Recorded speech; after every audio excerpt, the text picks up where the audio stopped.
Good morning, everybody. Welcome to the Communicating European Research 2005 conference.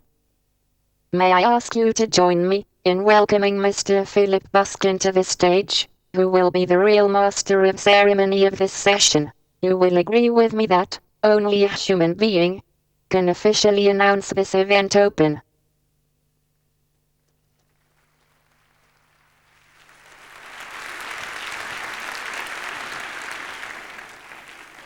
Hello.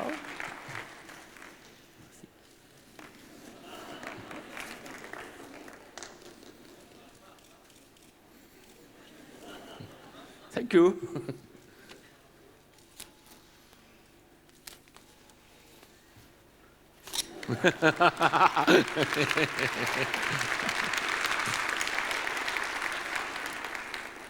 Thank you for coming, and I hope to see you again this evening at 6 o'clock.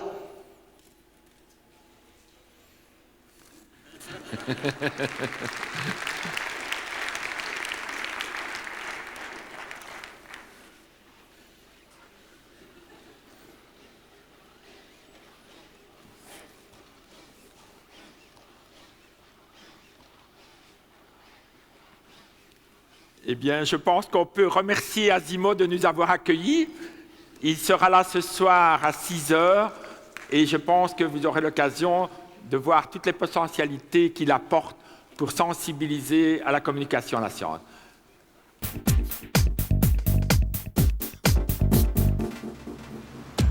Ladies and gentlemen, the most advanced humanoid robot in the world, ASIMO.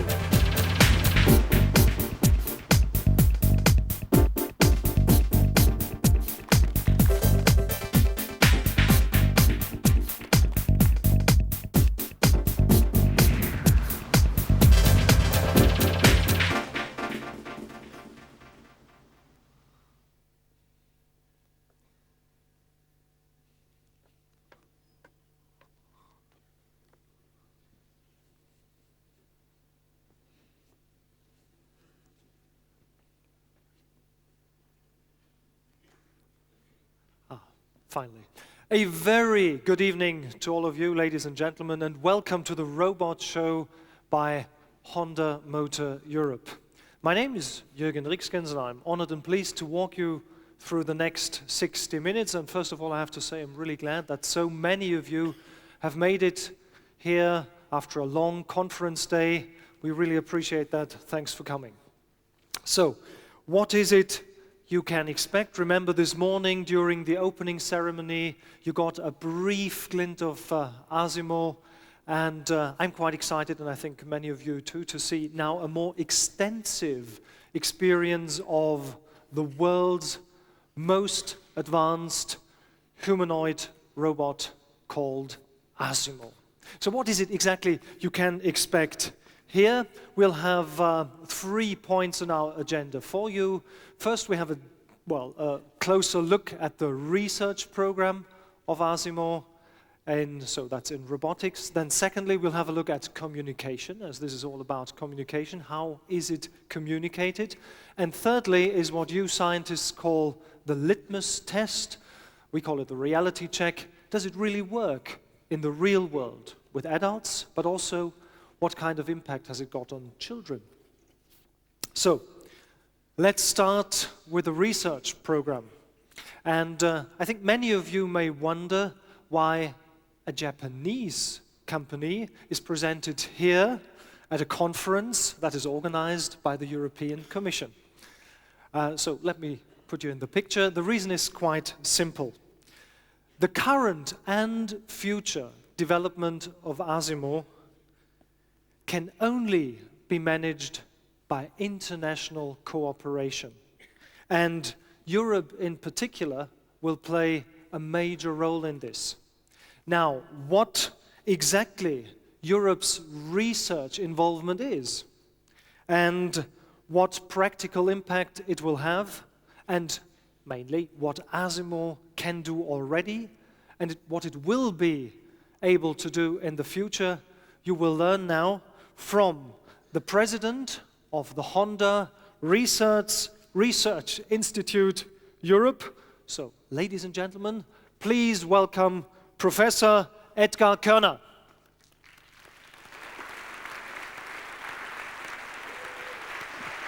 Good evening. Yeah, thank you very much, Mr. Ritzken. Ladies and gentlemen, the power of dreams, that is the slogan of our company, Honda. Well, this is really much more than a slogan for advertisement. The basis for this slogan is a philosophy and a vision of our company that motivates and drives our associates. And our little friend ASIMO, which you will see in some minutes here, is one step towards realizing such a vision.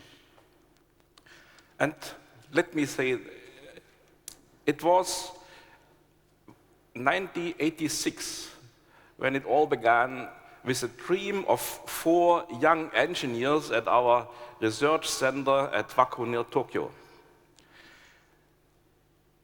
These engineers had a dream to really do a humanoid robot, even if all the experts said it cannot be done at this time. And, well, the first biped walking machines didn't really walk like a human. And there have been many, many failures and trials without success. So, for one step, this machine needed 5 seconds, and well, it really doesn't look like human-like. But step by step, the engineers improved, and finally, towards 1988, they succeeded with E2, which had already a quite well-balanced dynamic walking behavior, but, well, still it didn't have an upper body. Upper body and arms for manipulation have been added when we succeeded in stable walking behavior, and the first humanoid prototype, P1, in 1993, was about 1.91 meters tall, and it had a weight of 175 kilograms. Well, it looks still not so cute, and also his movements are still not so smooth and smart.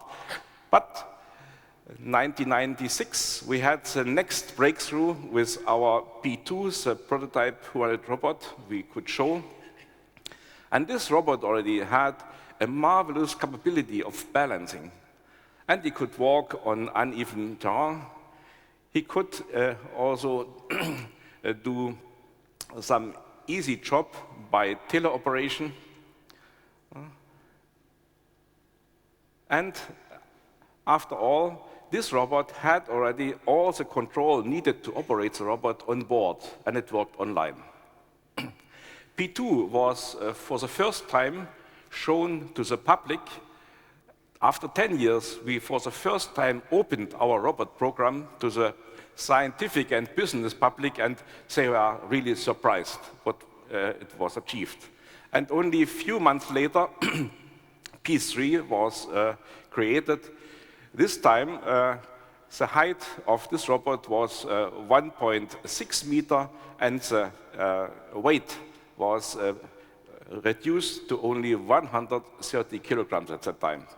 P3 could do also simple operation, but the real next breakthrough came with the presentation of ASIMO in 2000, and still ASIMO is the first commercially available humanoid robot in the world, and I'm proud to say that still this robot sets the page in robotics. And please welcome ASIMO. Here, our cute little robot is emerging from the stage.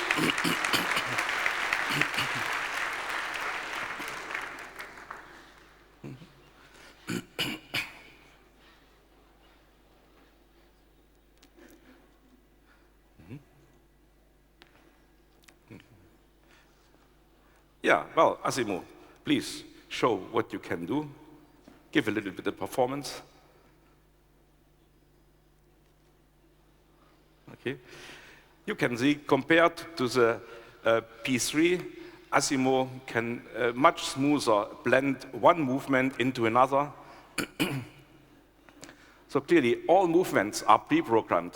But in this robot, already very smoothly, one program could be phased in into another, or the programs can be modulated, just like in here. So slowing down the pace of walk, speeding up. And yeah, I think you can do it even better with the balancing. And the balancing capability is a very important capability for the biped walking behavior is really amazing. Now, ASIMO shows his capability of making smooth walking behavior, changing direction during walking. That's what I called blending one program into another, one behavior into another, without needing to pause in between. Clearly, this robot is controlled by an operator from the backstage, because this robot has no will. From where it should have a will. It doesn't have any brain or so. It is all programmed. Okay. I will stop a little bit short from that.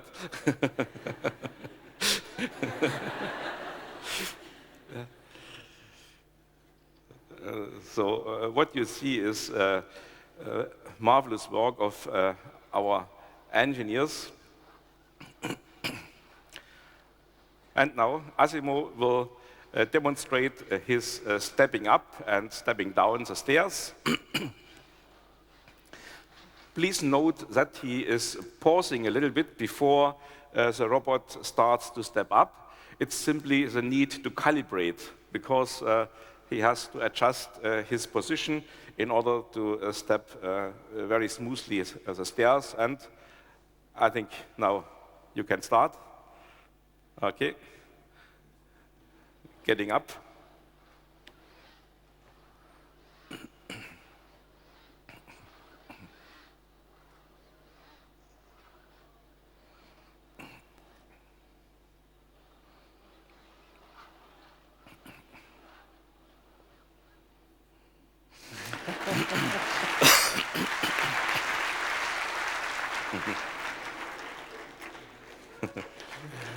Yeah.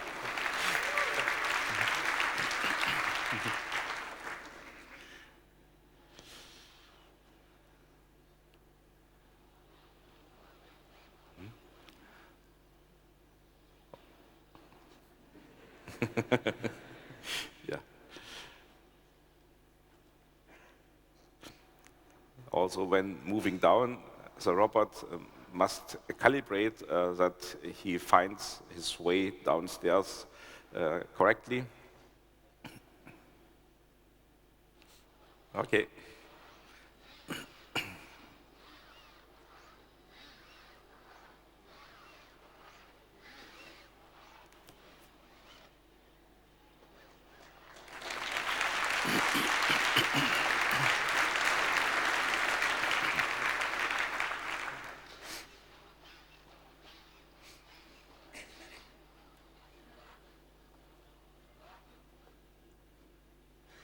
Okay. So, thank you very much, ASIMO. It was very nicely done. Thank you very much. Thank you. But before you go back to your backstage, please join me and look at your younger brother. Please have a look. As you surely expect, we continuously develop this robot further. And the younger brother, introduced in 2004, is not only much lighter, but this robot has also capability of jogging, of running. And in the slow motion video, you see that for a short moment, both feet are above the ground.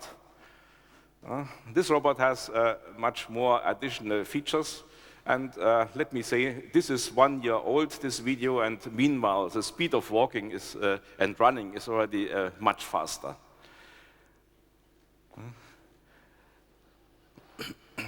So,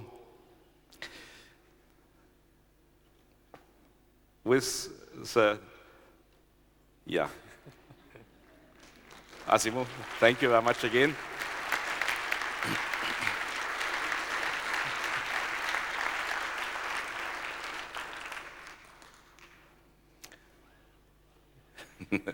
Yeah, thank you and goodbye.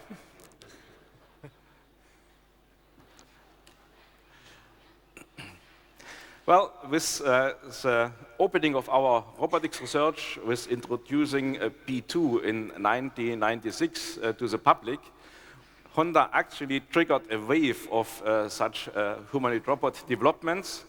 And if you look at the examples fitted there, you will notice that most of them are Japanese. This is not, say, by chance, but just 1 year after we opened our research to public, the Japanese government stimulated a large government project for humanoid robots, and Honda provided universities joining in to this project a good deal of our technology, including several samples of P3 as a start-up to speed up this project. Well, we should not forget, this is still only the first step in getting a humanoid robot. These are all walking machines. As I said, pre-programmed machines which get smarter and smarter.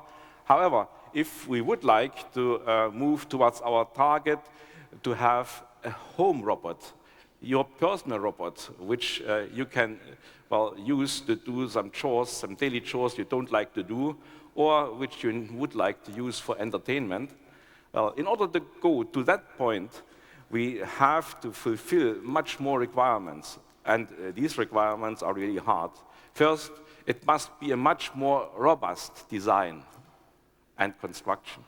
Next, this robot must be able to recognize environment and understand what's going on there. Next, it must have functional autonomy. That means it must be able to do jobs or any duties by itself. That means starting from its own decision.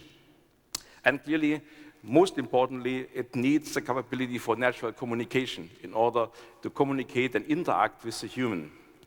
For all this, what we call flexible interaction, we need a kind of intelligence, a quality of intelligence, which is far beyond the current level of artificial intelligence in our research institutes all over the world. What we need is actually a kind of brain-like intelligence, and this is a challenge we have to address. So the second step in developing autonomous robots, service robots, personal robots, that is making robots really intelligent. And as I said, making brain-like intelligence, that means before we can do that, we have at least to understand the basics of our human intelligence. And, well, this is a challenge which no one institute by itself, not one company, not one country can address. But here, we need actually networks and alliances of the best scientists all over the world. And therefore, when we realized that, Honda started in 2003 a network of 3 research institutes in Japan, Europe, and in USA, composed of an international team of scientists and targeting the development of a brain for ASIMO. And the target is clearly that we do not work isolated in these research institutes, but that we blend in and try to share our technology with researchers in the locations and try to establish a win-win situation with leading researchers there. So for the Honda Research Institute Europe in Germany, we have the mission and our target setting to understand the function of the brain and to try to emulate both phylogenetic and ontogenetic development components as a means to devise natural intelligence.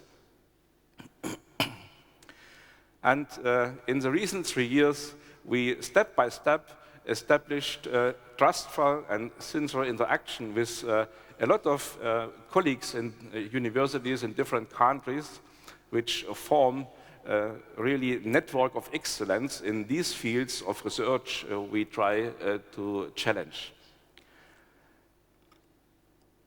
And well, in order to get the message, to communicate also the message that we really would like to share our technology and to gain in a way that it's really a give and take, we started the endeavor in 2003 when we moved ASIMO, the first ASIMO from Japan to Europe here, by organizing a scientific symposium at that time at the Darmstadt University in Germany with a quite active auditory.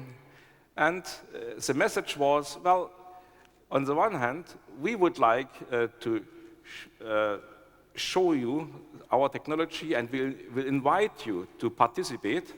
And on the other hand, at the same time, Honda set up here in Europe a PR activity in showing the ASIMO as realization of engineering dream and realization of high technology to the public, including to school children.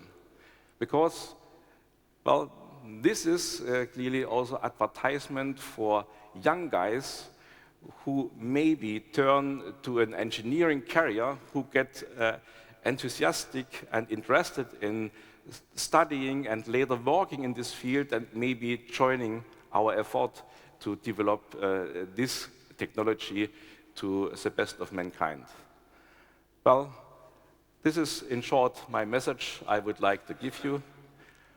Thank you very much, and I hope you will have, in regular intervals, a good message of some new tricks and some new capabilities ASIMO can meanwhile perform. We will do our best to fulfill that. Thank you very much.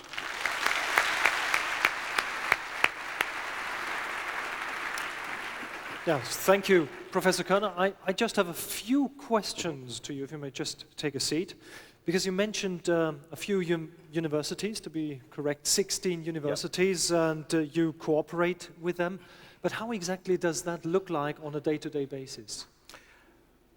Well, let me give you two short examples. For instance, our leading researchers from the Institute also give lectures at universities. So one of our guys gives lectures at Darmstadt University. Okay. And one of the students visiting that lecture wanted to do internship in our institute, and because he did it in an excellent way, so we promised to support him according to his intention for his master thesis. Mm-hmm. Well, he would like to go to Singapore, so we offered him a project that he could do the master thesis with our partner at Singapore University. In springtime, he will come back, will start PhD work in our institute together with our partners at Essex University and Birmingham University. Mm-hmm. So that's one example. Okay. Another example, in our project for simulating cortical information processing, we have developed in our institute the world's most powerful simulation equipment and simulator. Instead of keeping that only for us, mm-hmm. which, well, we could do, we decided to offer this simulation equipment and simulator for colleagues in universities around Europe who are willing to go in that direction. Mm-hmm. And this simulator is also, with our support, used for education of PhD students, and the students can do their work and get much more rapid results. Okay. What kind of a simulator is it? To do with the brain, or? Yeah, it's a simulator where you can simulate large systems of millions of spiking neurons which replicate our structure in the brain. For instance, now we are trying to simulate the visual system from retina till the highest level of vision. That means where we really recognize scenes. And let me also say, what is the benefit of that collaboration for us? Well, the benefit is that one of these guys who used our simulator now joins our research, and he is developing the piece or the part from retina to thalamus. And we are developing from the first stage in visual cortex till recognition of the scenery. So this is a kind of really give and take. Give and take and benefits to both sides, but before we dig too deep into the brain, a more general question. What is the biggest obstacle you have to overcome in research? Well, the biggest obstacle is always the limitation of our brain in understanding the complex matters. And I think from organizational point of view, what is really always a difficult problem is to integrate so many different disciplines which we need to integrate. So from neuroscience, psychology, computer science, mathematics, engineering, and so on. And, well, make our colleagues understand that they will benefit a lot if they clearly make a step towards our target in order to, say, leave their isolated field of research and join a more wide field of collaboration. Yeah. Okay, so it's collaboration, interdisciplinary work. Okay. Now, may I ask you a question? When did you start your work as a researcher?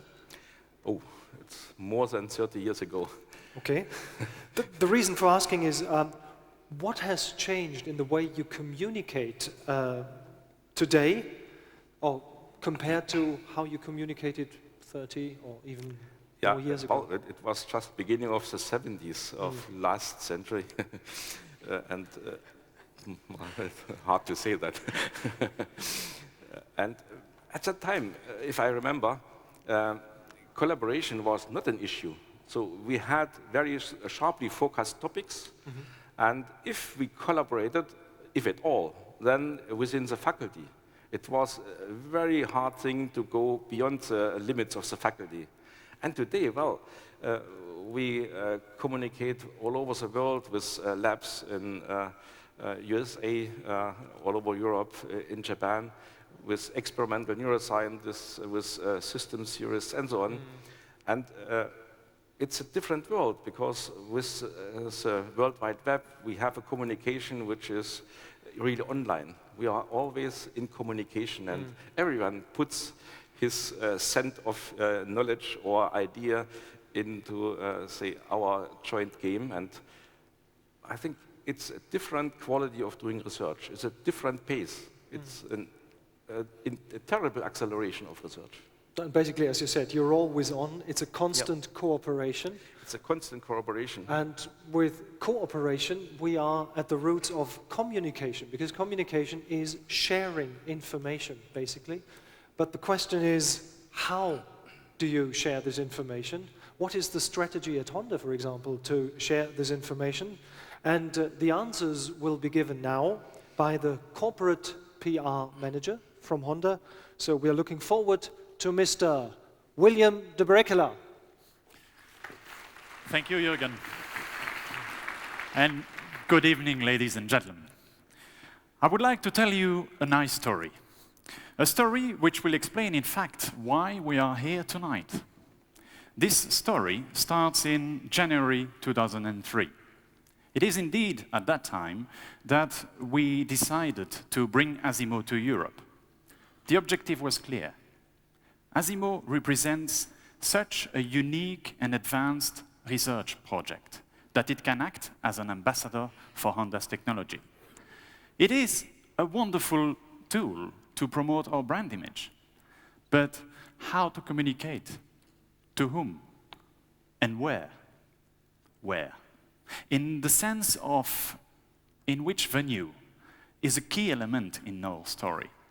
Because indeed we choose to present first ASIMO to science centers and science museums. And what do you do in a science museum? Well, you discover things. And we also made quite an interesting discovery in these places. Have you seen these faces? The children's reactions were simply amazing. These reactions triggered quickly another question.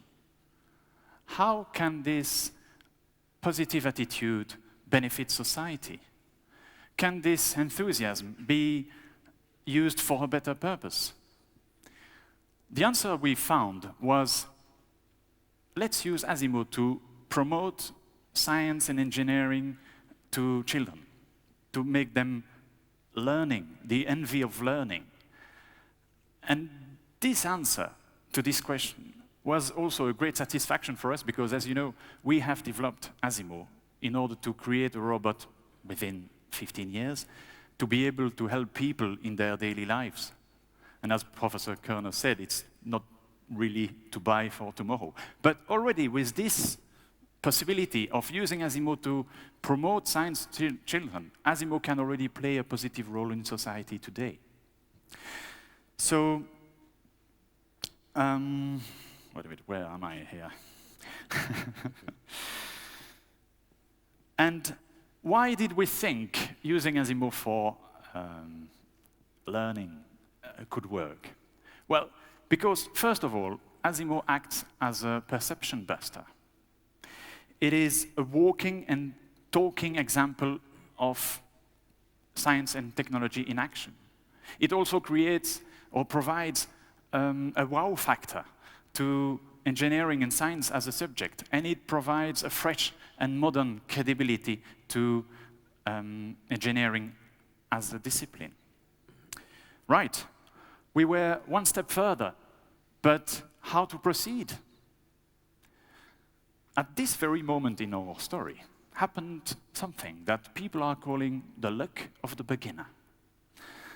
Would you believe that exactly at that moment we were contacted by a head teacher from a school somewhere in the northwest of England? His dream was to have ASIMO in its school because he wanted to celebrate its recent nomination as an engineering college. So we decided to take this opportunity to use that experience as a test case to check if the theory would actually work in reality. So we went to Wigan with the truck, with the team, and with the robot. We made 7 demonstrations during that day, and all the pupils, the complete staff, including the dinner lady, could see the show. All I can say is that it was a real fantastic day, because the Wigan experience, as we'd say it now, was the start of an educational program that now we want to extend nationally into the UK, but also all over Europe, because we also had already some contacts with Germany and Spain. Furthermore, we decided also to run a parallel program where we would join existing educational programs which are pursuing the same objective, inspiring the children to learn science and engineering. That's why we decided to join events like the Youth Engineering Summit in Birmingham, the BBC broadcast Blue Peter, which is very much watched by children, and also recently the European Researchers' Night in Brussels, and 2 weeks ago the Science Festival in Luxembourg. Now, I want to explore with you 2 of these more in details.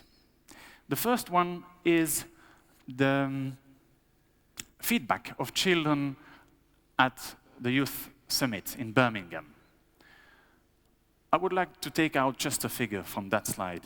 Is nearly 50% of the children who said they hadn't considered a career in engineering said they changed mind after having seen the show. That's just amazing as a result. The second example second event on which I want to go back is the Science Festival in Luxembourg. I will show you now 2 videos.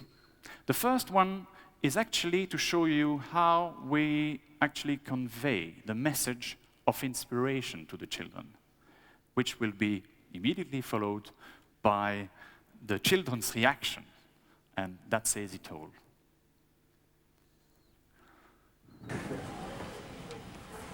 Oui, ASIMO, il est bientôt temps de nous quitter, de nous dire au revoir. Nous te remercions d'avoir bien voulu nous montrer ce dont tu es capable. Merci ASIMO et au revoir.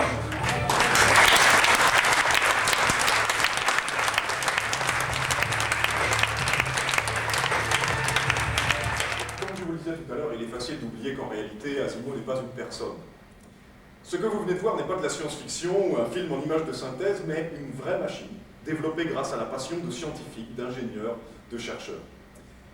Et il y a pas mal de jeunes parmi vous ce soir, alors j'aimerais terminer en vous disant un dernier mot. Comme il est très justement écrit dans la brochure du festival, la soif d'apprendre découle de la curiosité provoquée par l'émerveillement face à l'inattendu. Tous les chercheurs ont commencé sur les bancs de l'école, comme vous. Peut-être qu'un jour ils ont été émerveillés par les possibilités de telle ou telle machine ou par une expérimentation scientifique. Peut-être que notre présentation vous aura donné l'idée de vous lancer dans des études scientifiques, en tout cas nous l'espérons. Il est donc tout à fait possible qu'un jour je conduise la voiture que vous aurez imaginée, ou que je serre la main du robot que vous aurez créé. Envisagez cette possibilité. Soyez curieux de tout et allez au bout de vos rêves. Ce sont eux qui nous font avancer. Merci de votre attention, bonne chance et bonne visite au Festival des Sciences.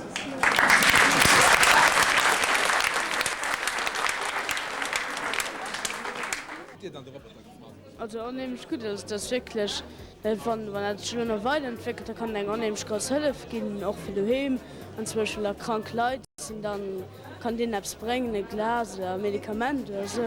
Und das ist dann wirklich cool nutzen, also wie ein Treppe abgeht, dann kann ja auch laufen, dann das ist wirklich flott, ganz gut, hat mir gefallen. Das hat mir gut gefallen, weil dann auch nicht wenn du nicht siehst, ob es läuft. Mir hat ganz gut gefallen und ich will auch mal die Roboter daheim holen. Je parle en français. Ah, tu as aimé le robot? Oui. Qu'est-ce qui t'a plu? J'aimais tout. Et pourquoi? Parce que j'aimais tout. Wie er gedanzt hat. Ja. Aber nach? Nach wie ein Trab gegangen ist. Voilà. Ich will doch einen Roboter holen.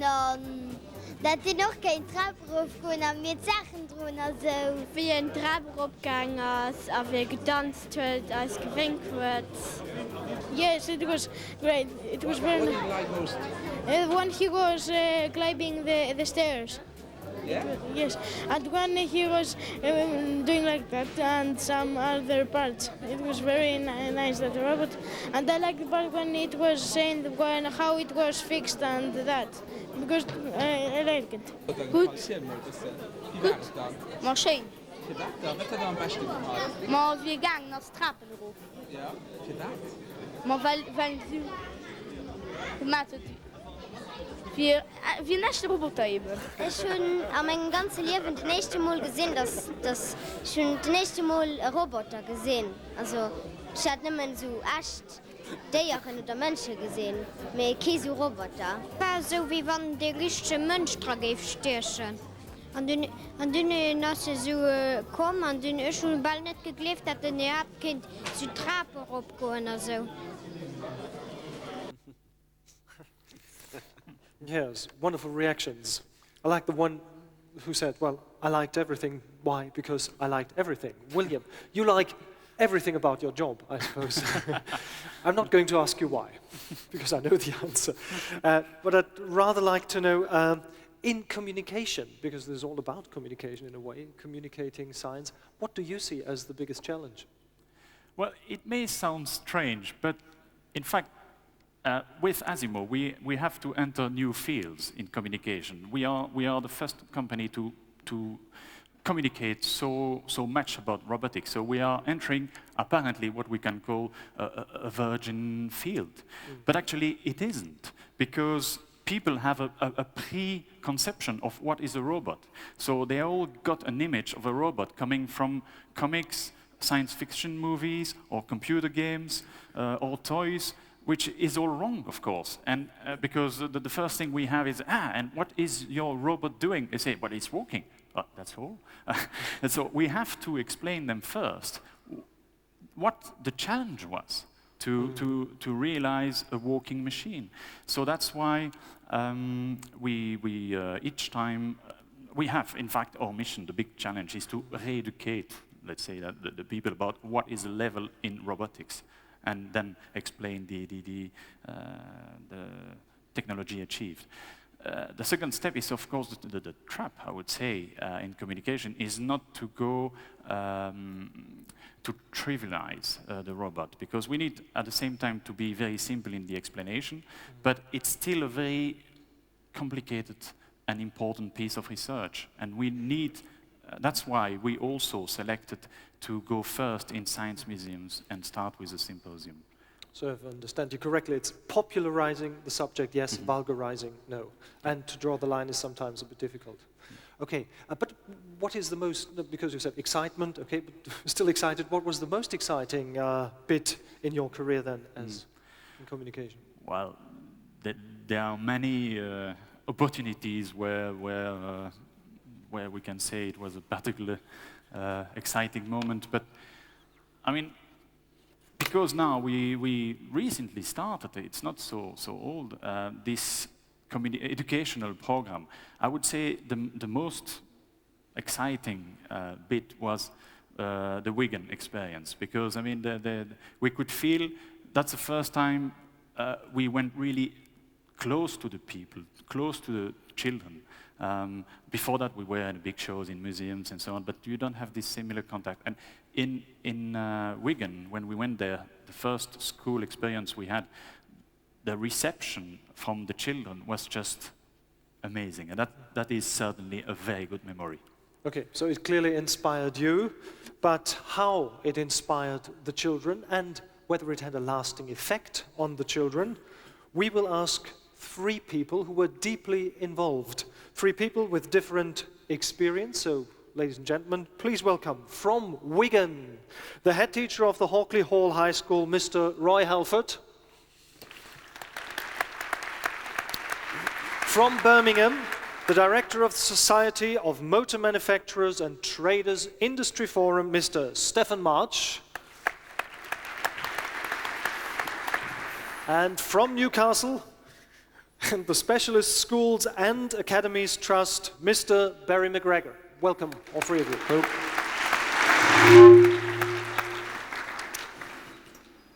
Hello. So, good evening. Good evening, Roy Halford. Good evening. William has just said that he was somewhere in the northwest of England. Now, let's put that into a little bit of perspective. Because Wigan, when you look at the Premier League in football, for example, in England, number 1 is Chelsea. But number 2 is not Manchester United, it's not Arsenal London, it's not Liverpool, but it's Wigan. So this is the city, yes. Thank you. The town in Wigan, a very dynamic English town, and truly dynamic in the sense of the specialist schools. Right, you're the head teacher of a specialist engineering college. Could you please put us in the picture, what is a specialist school? Certainly, yes. In England, schools have the opportunity to become specialised in different areas of the curriculum, in areas such as the arts, business, science, and foreign languages. My school chose to become specialised in engineering, which means that we strive to become a centre of excellence in the subjects of maths, science, and engineering. Mm-hmm. So strive for excellence is one thing, but why did you contact Honda, for ASIMO? Yeah, well, one of the aims of our specialism is that we will try to enthuse students to go on to study maths, science and engineering after school, or to move into careers in maths, science and engineering. One of the ways we need to do that is to be able to get children to understand what engineering is. Now, it's okay to tell children about it or to show videos, but I felt we needed something extra special, something outside of the classroom that had never been to, certainly a school in Wigan before, to give that extra enthusiasm. So I'm a scientist myself. I have an interest in things like robotics, robotic technology. So I searched the internet, came across ASIMO, and tried to contact the team with phone calls and emails. It took me quite a while, some dogged persistence, but eventually the ASIMO team said yes. They said yes at the very moment, which was the beginner's luck, which you mentioned beforehand. Okay, nice coincidence, but what were the results? The results at the time, well, I watched the audience tonight when ASIMO came out, and the effect, the wow factor was certainly there for our students. The buzz leading up to the event, when the truck arrived early on in the week, right up to the experience of ASIMO on the 7 shows of the day, gave that wow feeling of enthusiasm. But what we wanted to do was a bit more evaluation about what are the results? Have we managed to enthuse our children to go on to further studies and careers? It's a bit early to tell because that was only in Easter, at Easter in 2005. But one of the ways we try to evaluate is to listen to the children. So we've talked to children recently about the effects of ASIMO, and I've brought a video production just to encapsulate some of those views for the students. Okay, and when he says a video production, it's made by the students of your school. Yes. Okay, and we'll have a short look at that. My name's Emma Law, I'm 13. I go to Hoggarth High School and I'm in Year 9. I interviewed Mr. Alford because I wanted to know why he had the idea of bringing ASIMO in. It was because we was coming in engineering college. First, I went watching the robots in the sports hall and getting information from the people who had the robot, and then I went to watch ASIMO and I recorded what it could do, and then we recorded what the man said it could do.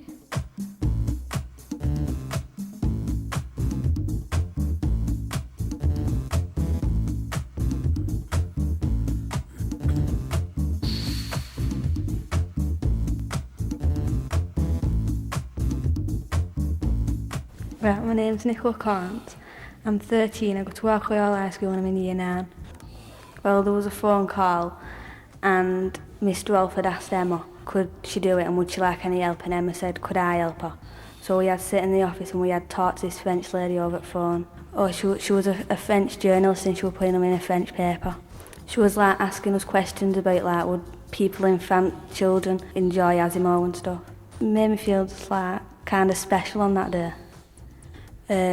When we got them, we took one home and then the French department kept one and put them up with pictures of ASIMO labelled in French.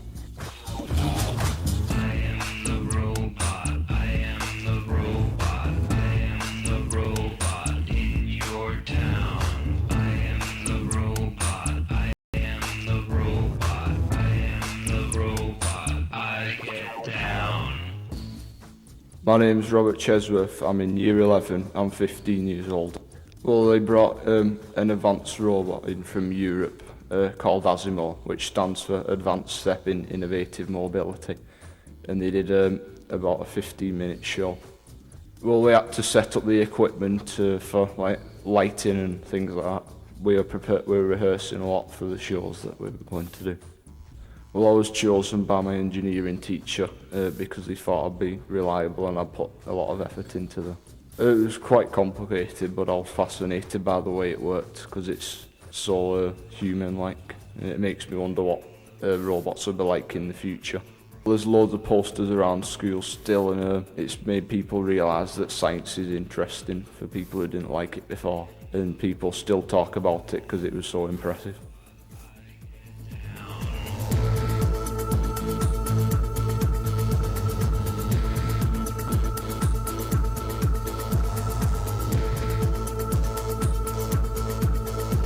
Hi, I'm Richard Atkinson. I'm 16 years old. I'm in Year 11 at Hockley Hall High School. I think engineers are what makes life today. They do everything really, from making chairs to the cars you drive in.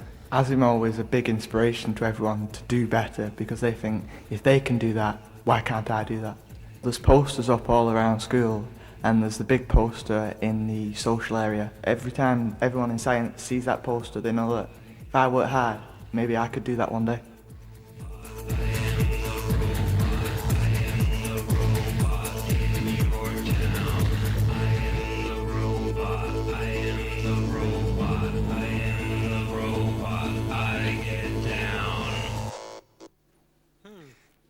So clearly with a northern accent here. Yes.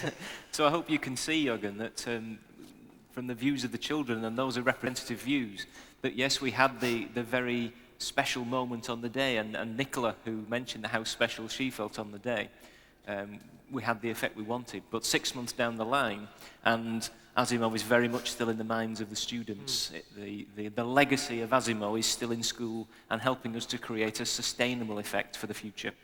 So, yeah, we heard that there's still the poster. Are there other signs of ASIMO still being around? Yes, we have a huge banner that the team kindly left us, which is hanging in what we call our social area, which is maybe 30 foot high. People see every day.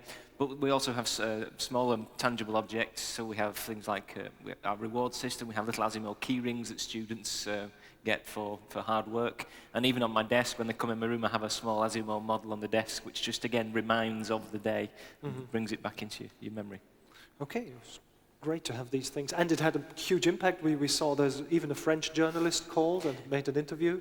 Indeed, yes. So it's not just the maths, science and engineering parts of the curriculum. It has spin-offs into other areas of the curriculum as well. Okay. Yeah, exciting. So let's go down from Wigan a bit further south to Birmingham, to a man with a similar experience. But first, let's explain what you're doing, Stefan March.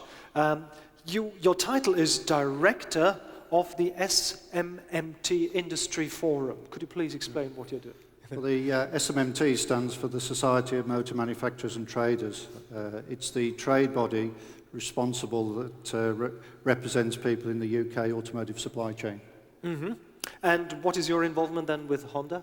Our relationship with Honda goes back a long way. One of our shared goals is to ensure that we excite young people about science and engineering.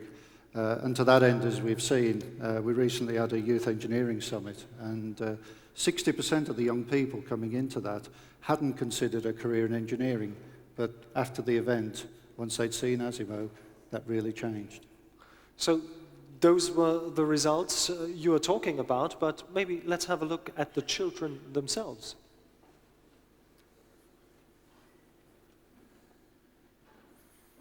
Engineering might not be the first career choice for school children.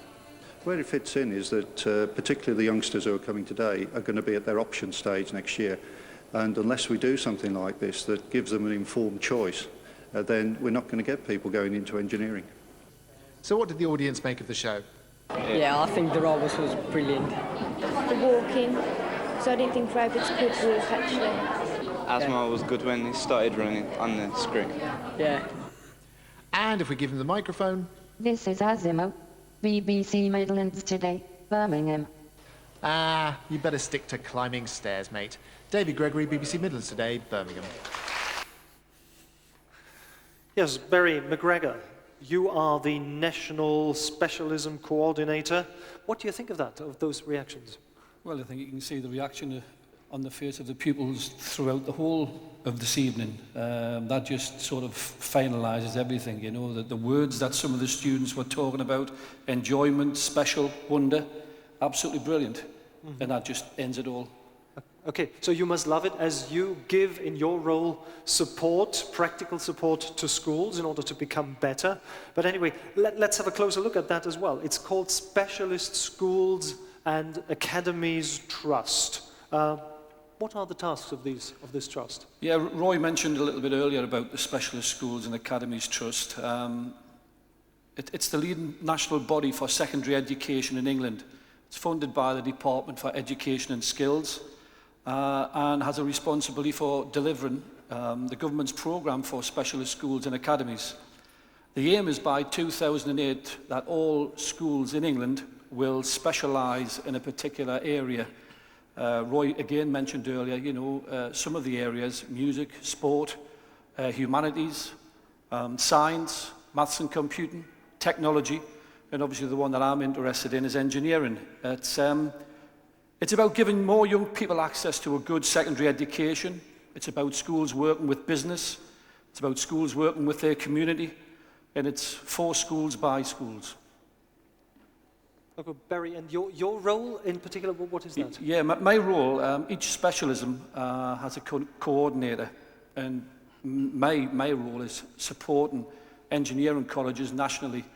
We'll have 53 engineering colleges, and these are schools which possibly range from 11 to 16-year-old or 11 to 18-year-old.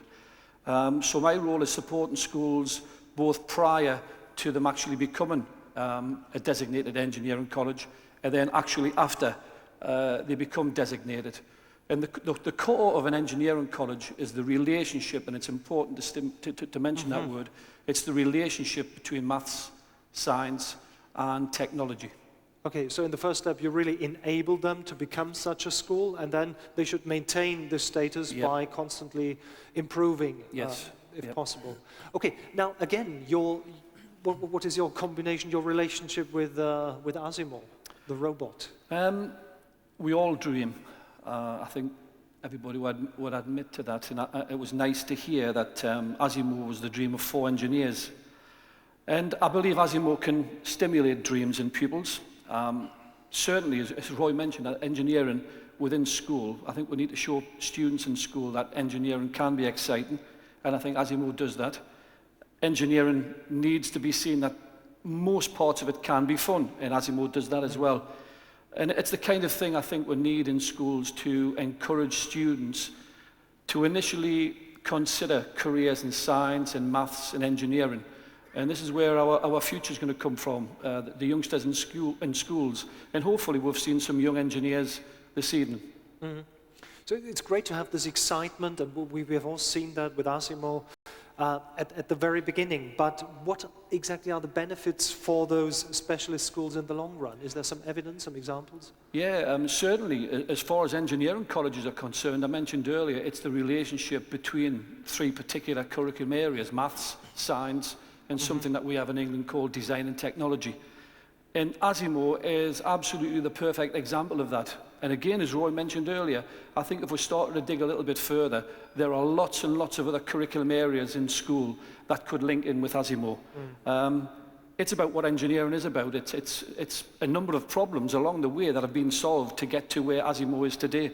Yeah, it's problem solving, but it's more concrete, it's more tangible in that way. Any future plans with ASIMO? Yeah, I suppose we all think, well, I certainly think that engineering is an international language. It's a way of communicating. And on one of William's slides earlier, we held a conference in September, a study visit in actual fact between English schools, English engineering colleges, and Hamburg schools. And this was to bring together the ways of engineering in both countries, to learn from each other, to try and find out better ways to stimulate students' interest in maths and science and engineering. So that happened in Hamburg. We're looking next year to branch out a little bit further and hold a conference in Spain, whereby we can link in with our Spanish colleagues, our Spanish teachers, engineering colleges to Spain. We also have an engineering conference in February. This is a national conference where all schools in England are invited. And perhaps one of the important things is that I think we need to sustain ASIMO in school. I think it's absolutely tremendous that the day visit at Hawkley Hall and pupils are still remembering ASIMO. But what we really need to do is stimulate that interest week after week after week. And I think that we may well be talking about plans to develop curriculum materials. And not only in England, as we've just heard, but also in Spain, and you mentioned Germany as well. And when I look into this direction, it's Germany, I'll have to ask you. I mean, when you started, some years ago now, with research, definitely inspiring children was not the primary purpose of your work. Right. Now, when you hear all that, this inspiration, how do you feel? Well, I really love to hear that message, because For us, it's a kind of service for the society we have to do, because already today we had to increase the output of graduates in engineering sciences by 50% in order to meet the demand, today's demand of industry. And in order to stay competitive, Europe needs really to do a lot in order to strengthen this field of science, the engineering sciences, and to rally for young guys entering this field and joining us. And well, also another part of enjoyment for me is, well, we expect clearly that some share, a good share of that guys will maybe also join our company or work together with our researchers in clusters of excellence. So, well, it's also a benefit for us, we expect. Yes, and it's not only guys, it's also girls, as we learned here at this conference. So let's suppose you get these young, talented people, and we have a further look into the future, let's say today in 20 years, 2025 that is, okay. How will ASIMO look like, and what do you think what do you think it will be able to do then? Still a machine, yes. Well, definitely in 20 years distance, we will see a lot of robots of different shapes, not necessarily humanoid shape, but many different robots with amazing capabilities of flexible interaction and doing both work instead of humans, so what we don't like to do really, and on the other hand also robots who support us in our daily life. That means either working as an assistant to us or as a personal service robot. I'm quite sure we will see this kind of intelligence I have described to a large degree brain-like fulfilled in 20 years distance. But I would like to add one other aspect, which is probably not so well known. With humanoid robots, for the first time in history, we really have the tool to understand the brain, because it's the first time that with this kind of robots, we can put together all the things we get to know from experimental neurobiology, from psychology, from engineering sciences, into one very complex hypothesis about how our brain is functioning. And we can test it. If we get the behavior, we'll see, when we admire in the human case, then we are on the right track. If not, we have to think again and start anew. But important is that this tool will drive the understanding of our brain and, well, in that way also a better understanding of what it is that we are human. Okay, and better understanding is always exciting. Gentlemen, it was a pleasure to talk to you. Thank you very much. Thank you. And also to you, we hope it was both entertaining and useful, and we wish you all a very nice evening and a very sort of inspiring day, conference day tomorrow. Thank you very much and good night. Thank you. Thank you. Good night.